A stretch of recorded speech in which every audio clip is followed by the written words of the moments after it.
जय हिंद। क्रिसमस का त्यौहार हर साल 25 दिसंबर को ही मनाया जाता है, लेकिन हिंदू त्यौहार जैसे कि दिवाली, इनकी तारीख हर साल बदलती रहती है। ऐसा क्यों होता है? ऐसा इसलिए होता है क्योंकि हमारे कैलेंडर्स में डिफरेंस है। जनवरी से दिसंबर का कैलेंडर जो हम आमतौर पर मानते हैं, इसे कहते हैं ग्रेगोरियन कैलेंडर। क्रिसमस इसी कैलेंडर के हिसाब से मनाया जाता है। इस कैलेंडर को ग्रेगोरियन कैलेंडर कहते हैं पोप ग्रेगोरी के नाम पर। इससे पहले होता था जूलियन कैलेंडर, जिसे रोम के राजा जूलियस सीजर ने बनाया था। उसमें कुछ कमियां थीं, उन कमियों को ठीक किया पोप ग्रेगोरी ने, इसलिए इस कैलेंडर का नाम पड़ गया ग्रेगोरियन कैलेंडर। ग्रेगोरियन कैलेंडर एक सोलर कैलेंडर होता है। सोलर कैलेंडर वो होते हैं जो सूरज के हिसाब से बनाए जाते हैं।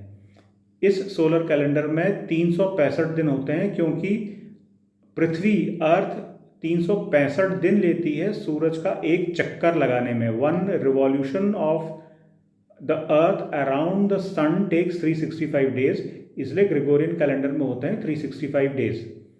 हिंदू त्यौहार जिस कैलेंडर के हिसाब से मनाए जाते हैं उसे कहते हैं विक्रम संवत पंचांग। विक्रम संवत पंचांग एक लूनर कैलेंडर होता है, यानी इसको चांद के मूवमेंट्स के हिसाब से बनाया जाता है।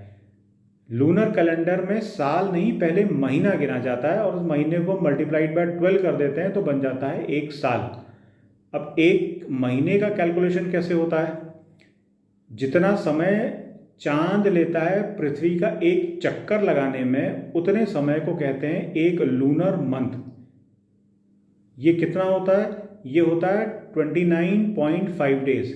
यहाँ एक बात समझने वाली है कि जब पृथ्वी सूरज का चक्कर लगाती है तो सूरज स्थिर होता है, स्टेशनरी होता है।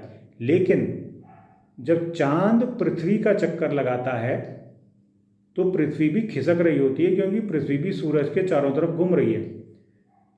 हमने फिजिक्स में एक टर्म सुना होगा, रिलेटिव स्पीड या रिलेटिव मूवमेंट, यानी कि एक चलती हुई ट्रेन में अगर ट्रेन प्लेटफॉर्म से छूट रही है और मैंने उसे पकड़ना है तो मुझे ज़्यादा तेज़ दौड़ना पड़ता है या ज़्यादा देर तक दौड़ना पड़ता है, क्योंकि ट्रेन भी खिसक रही है।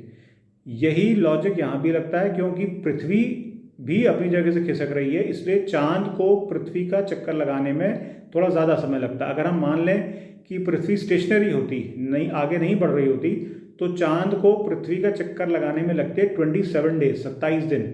लेकिन क्योंकि पृथ्वी भी आगे खिसक रही है, इसलिए चांद को पृथ्वी का चक्कर लगाने में लगते हैं 29.5 डेज, थोड़ा ज़्यादा समय लगता है।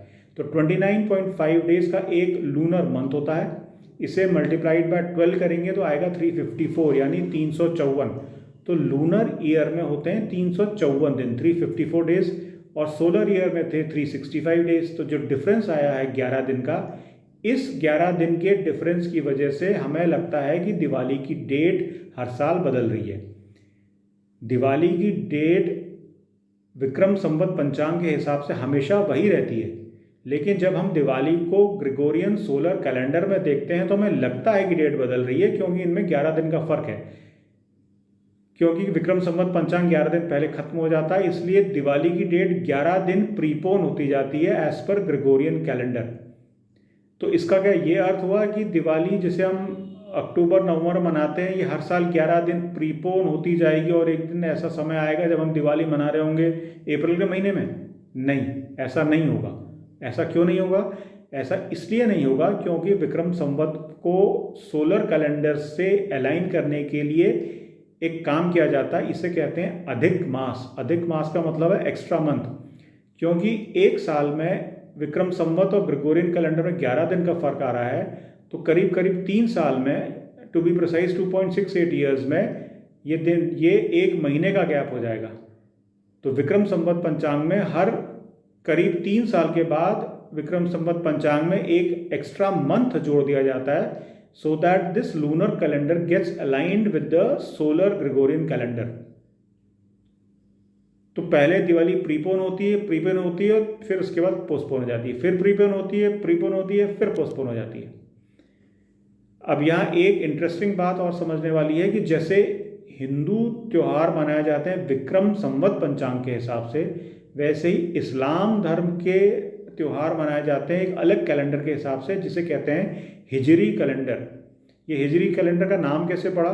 ईयर 622 CE में प्रॉफिट मोहम्मद मक्का से मदीना गए थे। इस यात्रा को कहा जाता है हिजरा। हिजरा से बनता है हिजरी। ईयर 622 CE में इस्लामिक कैलेंडर शुरू हुआ जिसे कहा गया हिजरी कैलेंडर। हिजरी कैलेंडर भी एक लूनर कैलेंडर होता है, विक्रम संवत भी एक लूनर कैलेंडर होता है, लेकिन इनमें एक फ़र्क होता है। विक्रम संवत पंचांग में एक अधिक मास जोड़कर इसे अलाइन कर दिया जाता है सोलर मंथ से, लेकिन हिजरी कैलेंडर में ऐसा अलाइनमेंट नहीं किया जाता। तो हिजरी कैलेंडर के हिसाब से मनाए जाने वाले त्यौहार हर साल 11 दिन प्रीपोन होते रहते हैं। इस बात को और अच्छे तरीके से समझें तो सन 2000 में, ईयर 2000 में रमज़ान का महीना और उसके बाद मनाया जाने वाला ईद मनाया गया था नवंबर के मंथ में, और सन 2022 में यानी 22 साल बाद यही रमज़ान का महीना और इसके बाद मनाया जाने वाला ईद मनाया गया था अप्रैल के महीने में।